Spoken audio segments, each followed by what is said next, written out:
பலாச்சுளையை சுவைக்க முற்படுவோர் முதலில் மேல் தோலை நீக்கி பிசிறுகளை களைந்துவிட்டு பிறகு சுளையை எடுத்து அதிலுள்ள கொட்டைகளையும் நீக்கிவிட்டே தின்பார்கள். அதுபோன்றே மதக்கருத்துக்களையும் உணர வேண்டும்.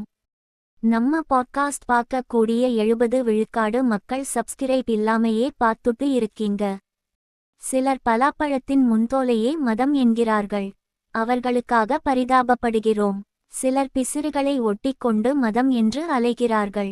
அவர்களை கண்டால் நமக்கு அருவருப்பாக இருக்கிறது.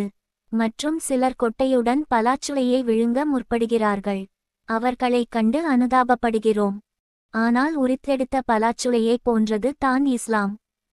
இஸ்லாம் எல்லா காலத்திற்கும் எல்லா நாட்டினருக்கும் பொருந்திய மதமாக அமைந்திருக்கிறது.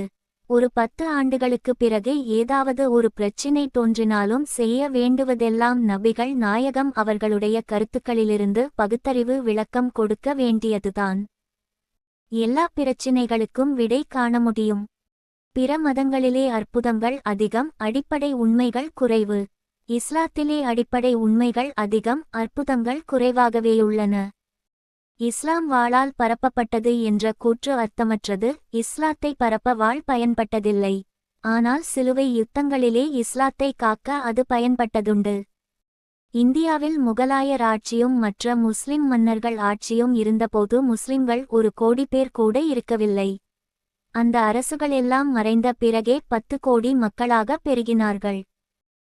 ஒன்றே குலம் ஒருவனே தேவன் என்ன நன்னெறி பரவியிருந்த நாட்டிலே இடையிலே அக்கருத்துக்களெல்லாம் மறந்திருந்த நிலையில் இஸ்லாம் அக்கருத்துக்களையே வலியுறுத்தவும் 1300 ஆண்டுகளுக்கு முன்னரே தமிழகத்தில் இஸ்லாம் பரவிற்று.